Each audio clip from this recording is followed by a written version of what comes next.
Hello friends, कैसे हैं। मेरा नाम है सुजीत कुमार।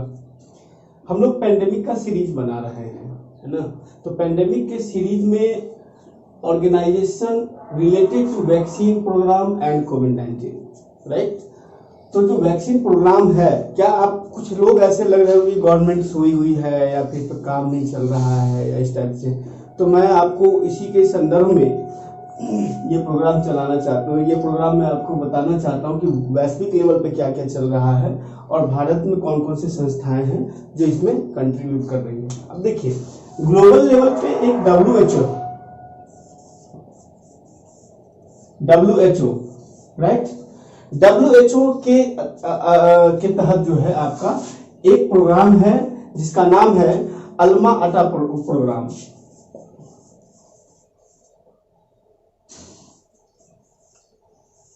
अल्मा आटा डिक्लेरेशन, राइट, डिक्लेरेशन। अब एक चीज ध्यान रखने वाली बात है, देखो, हेल्थ और एजुकेशन किसी भी समाज के लिए, है ना, एक प्रोग्रेसिव समाज के लिए हेल्थ और एजुकेशन बहुत जरूरी है। हेल्थ अगर नहीं होगा तो आप आई थिंक एजुकेशन भी अच्छे तरीके से नहीं ले पाएंगे, आपका समाज डेवलप नहीं हो पाएगा। इन सब को देखते हुए WHO ने एक डिक्लेरेशन किया, अल्मा आटा। अल्मा आटा जानते हैं, अल्मा आटा कहाँ है? कजाकिस्तान में है, ये आपको पता है। तो यहाँ पे ये किया, कब किया है मैं बता देता हूँ। सॉरी, मैं इंडिया वाला टॉपिक बाद में चर्चा करेंगे, है ना। ये किया है आपको 1978 में, clear.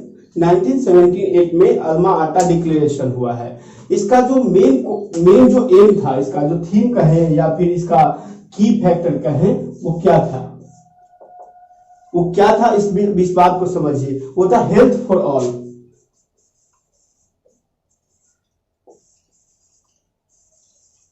Health for all, clear, health for all.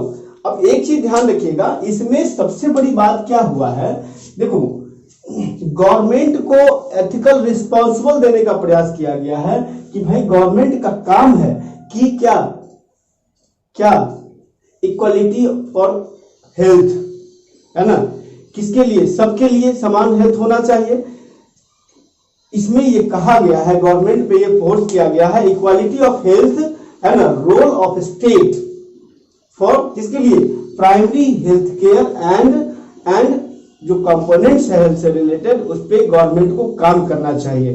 पहली बात। दूसरी बात ये है, एक चीज और ध्यान देने वाली बात है, इसमें जो है जितने भी ग्लोबल ऑर्गेनाइजेशन है ना, जितने भी ग्लोबल ऑर्गेनाइजेशन है, NGO है, जैसे मैं आपको बताऊं, जो गवर्नमेंट्स है विश्व के लेवल पे, है ना, WHO ऑलरेडी है ही सॉरी,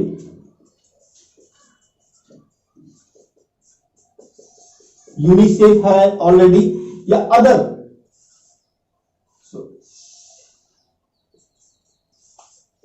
NGOs है,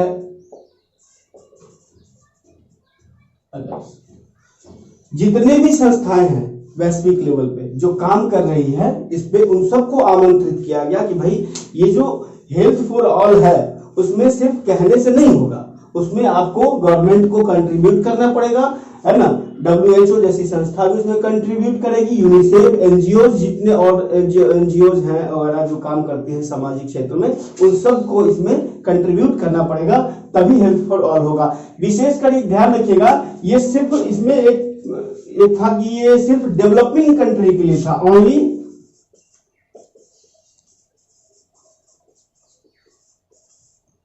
डेवलपिंग कंट्री के लिए था, ठीक है। इस बात को आप ध्यान रखिएगा। इसके बाद आपको आया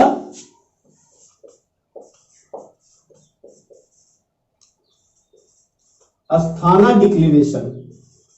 मैं शॉर्ट में लिख रहा हूं डिक्लेरेशन, DEC, है ना। अस्थाना डिक्लेरेशन। अस्थाना डिक्लेरेशन कब हुआ है? आपको 2019 में कोविड का ये प्रभाव दिखा है, 2020 से ये ज्यादा इम्पैक्ट हो आपको इसका दिखने लगा, लेकिन अस्थाना डिक्लेरेशन कोई ज्यादा पुराना नहीं है दोस्तों, ये 2018 का है, यानी इसके 40 साल बाद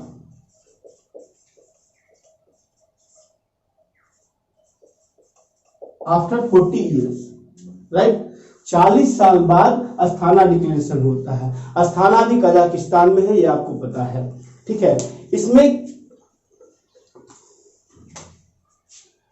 इसमें एक चीज ध्यान रखने वाली बात है कि इसमें सिर्फ हेल्थ की बात नहीं की गई है, health for all, but affordable health की बात की गई है, अफोर्डेबल हेल्थ की बात की गई है, ताकि इसमें एक ऐसा जैसे कि टेक्नोलॉजी इंप्लीमेंटेशन हो या फिर सरकार अपने तरफ से पूरी ऐसा व्यवस्था करे कि ज्यादा महंगा ना हो, है ना। ज्यादा अगर महंगा होगा तो गरीब आदमी का हश्र क्या होगा, आप सोचिए, है ना। गरीब आदमी का क्या हाल होगा, आप इस बात को समझिए। इसका जो एम था, क्या था कि एम जो था इसका, एम कहिए या फिर की इसका कहिए, है ना, कि क्या था इसका जो एसडीजी है, एसडीजी 2030 सस्टेनेबल डेवलपमेंट गोल, सतत विकास लक्ष्य, सस्टेनेबल डेवलपमेंट गोल जो हमारा है 2015 में पेरिस एग्रीमेंट के तहत इसको किया गया था यूनाइटेड नेशन में, है ना। तो ये 2030 में इसमें जो हेल्थ से रिलेटेड इशू है उसको, उसकी जो रिक्वायरमेंट है उसको फुलफिल करना, राइट ना। इसका जो यही है, इसका की फैक्टर है, एम है ना, अचीव करना, है ना, एसडीजी 2030 को अचीव करना। अब एक चीज मैं आपको और बता दूं, इसमें जो पब्लिक हेल्थ इमरजेंसी है, अभी तक पब्लिक हेल्थ इमरजेंसी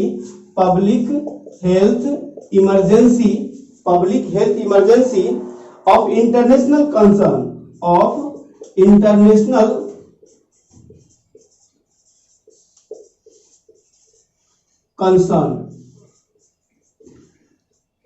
कंसर्न, एक चीज ध्यान रखिएगा, public health emergency of international concern में ये अभी तक कितने लोगों को पता है होगा आप लोगों को कि कितनी ऐसी बीमारियां हैं जिसको महामारी के रूप में घोषित किया गया है।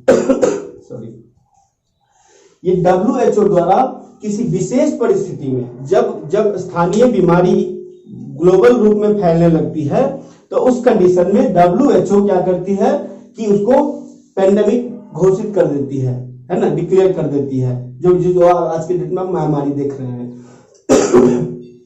सॉरी, कुल 6 बीमारी है जिसको लेकर महामारी घोषित हुए है पूरे वर्ल्ड में। याद रखिएगा 6 कौन है, 6 है आपको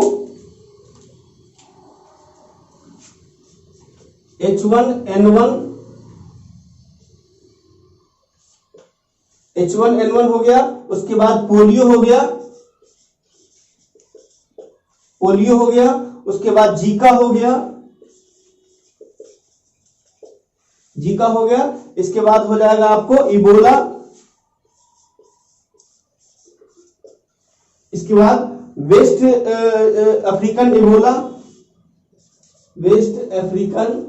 इबोला 2 है, याद रखिएगा, ये सब कॉमन चीज है ना। इबोला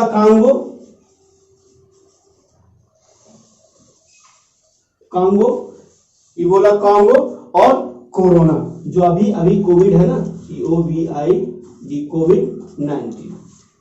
1 2 3 4 5 6 ये 6 ऐसी बीमारी है जिसके कारण WHO ने इंटरनेशनल कंसर्न के रूप में इसको public health emergency of international concern घोषित किया है। ठीक है, अब देखिए इसका जो थीम था, इसका मैं थीम नहीं बताया हूं अभी। इस अस्थाना डिक्लेरेशन का जो थीम था वो क्या था, the future of primary health care, the future of primary health care, the future of primary health care. Clear, इसको ध्यान रखिएगा। इसके बाद अब हम बात करते हैं, जैसे ये WHO है, WHO के बारे में थोड़ा सा मैं आपको बता देता हूं। इसकी स्थापना दरअसल 1948 ईस्वी में हुआ था। ये यूनाइटेड नेशन का जो है महत्वपूर्ण बॉडी है, इस बात को याद रखिए, बस इससे ज्यादा हम इसमें चर्चा नहीं करेंगे। ठीक है, अब देखिए WHO का हो गया। अब इसके बाद हम चलते हैं, अभी हाल फिलहाल में आपने 2020 में नाम सुना होगा।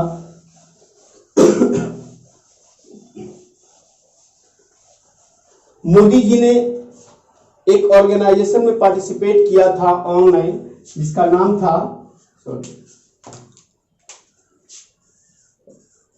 GAVI, global vaccine alliance. Bharat ने इसमें कितना कंट्रीब्यूट किया है, बड़ी ये बहुत इंपॉर्टेंट है। इसकी जो एस्टेब्लिशमेंट है यानी स्थापना है 2000 ईस्वी में की गई है। क्लियर? इसका जो हेडक्वार्टर है, हेडक्वार्टर जो है आपका, इसका हेडक्वार्टर जेनेवा में है, जेनेवा में है, राइट। अब देखिए, भारत ने, इंडिया ने इसमें कंट्रीब्यूट जो किया है लगभग 15 मिलियन डॉलर। क्लियर? इतना कंट्रीब्यूट किया है इस बार भारत ने। एक चीज ध्यान देने वाली है, 2020 का जो ये प्रोग्राम था, है ना, इसको हेड किया है कौन? UK, United kingdom. क्लियर? इसके बाद हम आते हैं, मेंबर कौन है? मेंबर कौन है? सबसे पहले बात आप ध्यान रखिएगा कि 50 कंट्री है।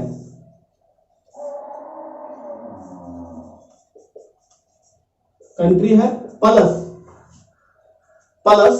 WHO,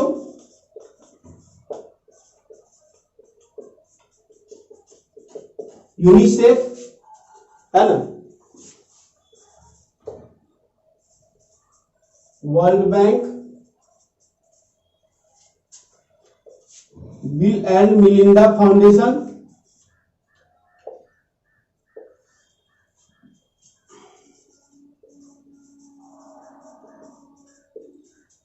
and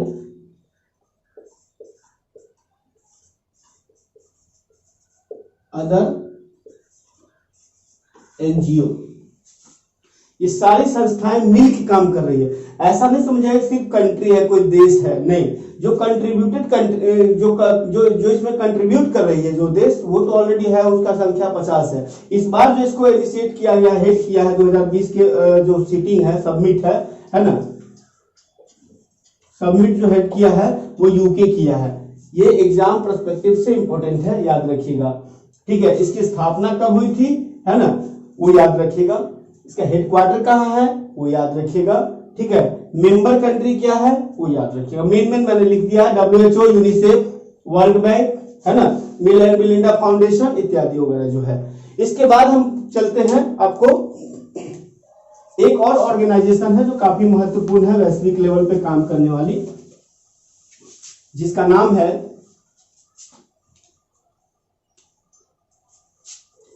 CEPI। अब ये थोड़ा सा आप लोग यूनिक लग रहा होगा, है ना, कोलेशन ऑफ, इसका नाम है coalition of an epidemic preparedness initiative. ठीक है? इसमें इसका जो फाउंडर है, अब देखिए फाउंडर कौन कौन है। एक चीज ध्यान रखिएगा, जो वैश्विक जितनी भी ग्लोबल ऑर्गेनाइजेशन है उसमें कोई एक तो फाउंडर होगा नहीं। इसमें है Wellcome Trust,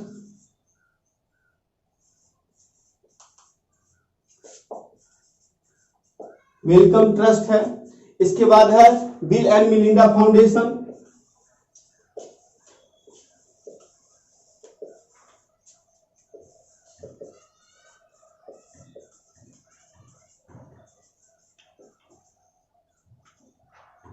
bill and Melinda foundation, है ना। इंडिया है। इसके बाद है आपको नॉर्वे, WEF। ये सारी संस्थाएं मिलकर काम कर रही है, इसमें फाउंडर है। फोकस क्या है इसका? फोकस जो है आपको, फोकस जो WHO का वैक्सीनेशन प्रोग्राम है डिजीज पे, है ना, जैसे मलेरिया हो गया, आपको इबोला हो गया, आपको जीका हो गया, या इस टाइप के जो भी प्रोग्राम है WHO का, उस WHO के प्रोग्राम को क्या करना, पुश करना, उसमें सहयोग करना, इसका मेन फोकस रहा है। ठीक है, ये 3 ऑर्गेनाइजेशन जो मैंने बताया है, एक तो WHO के अंदर, इसके बाद एक GAVI ग्लोबल वैक्सीन अलायंस है ये, और एक CEPI। ये तीनों चीजें आपको याद रखने की जरूरत है। इसका जो हेडक्वार्टर है वो कहां है आपको पता होगा, देवघर है ना, स्विट्जरलैंड। क्लियर। इसकी जो स्थापना हुई है 2017 में, बहुत करीब का। ये जो दोनों है ना, ये काफी, ये सब चीजें बहुत नजदीक में ये सब काम हुआ है, आपको याद रखिए इसको। इसके बाद हम चलते हैं इंडिया के पर्सपेक्टिव में। अब देखते हैं हम कि इंडिया में क्या हुआ है, इंडिया में कौन कौन सी ऑर्गेनाइजेशन है जो इसमें काम कर रही है ना। अब इंडिया में चलते हैं।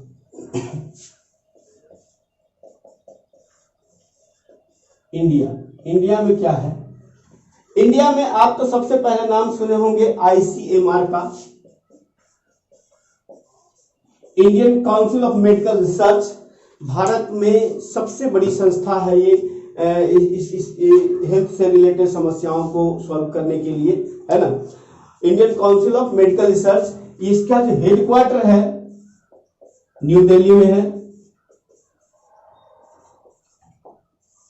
ना। इसका हेडक्वार्टर न्यू दिल्ली में है। स्टेब्लिश जो है, इसको स्थापना किया गया है 1911 ईस्वी में। देखिए,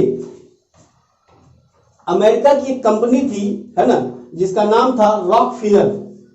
वो रॉकफिलर वाइन नहीं है ना, कंपनी है, राइट। तो अमेरिका की एक कंपनी है रॉकफिलर, वो पहले कंट्रीब्यूट की थी इसमें, बट 1980 के दशक में वो अलग हो गई। सॉरी। उसके बाद से ये अकेली अपना भारत सरकार काम करती है इसमें। ठीक है, एपेक्स बॉडी है in India for formulation, coordination and promotion of क्या, biochemical research. For foundation, coordination and promotion of biochemical research के मामले में ये एपेक्स बॉडी है। ठीक है, इसकी स्थापना मैंने बता दिया, हेडक्वार्टर बता दिया, और आपको ये ध्यान रखना। इसके बाद हम चलते हैं, क्या है, NIV, national institute of virology. National institute of virology, ये इसकी स्थापना आपको हुई है 1952 में, जिसका हेडक्वार्टर है, बहुत चर्चा सुने होंगे आप लोग अभी कोविड के समय में, पुणे है।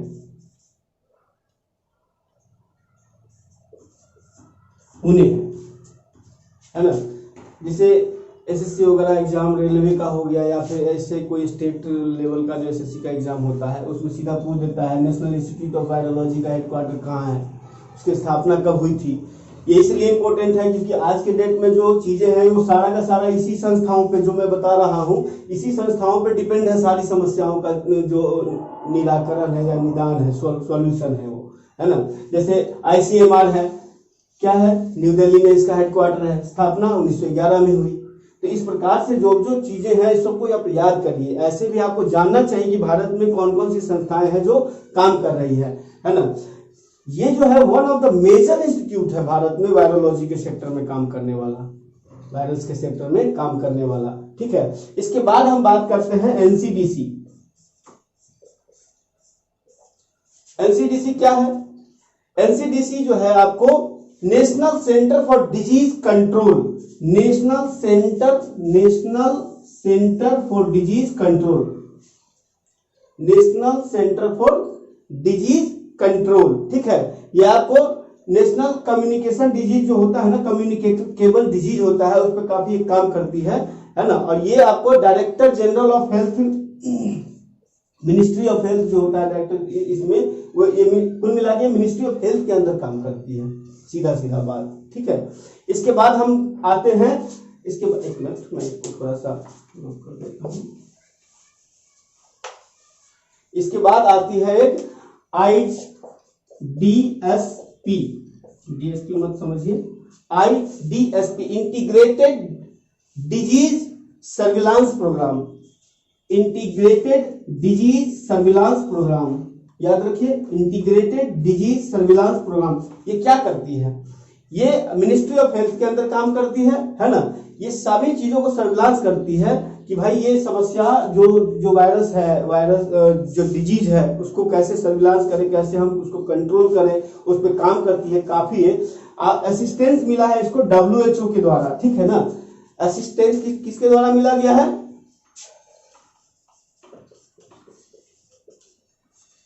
असिस्टेंट WHO से इसको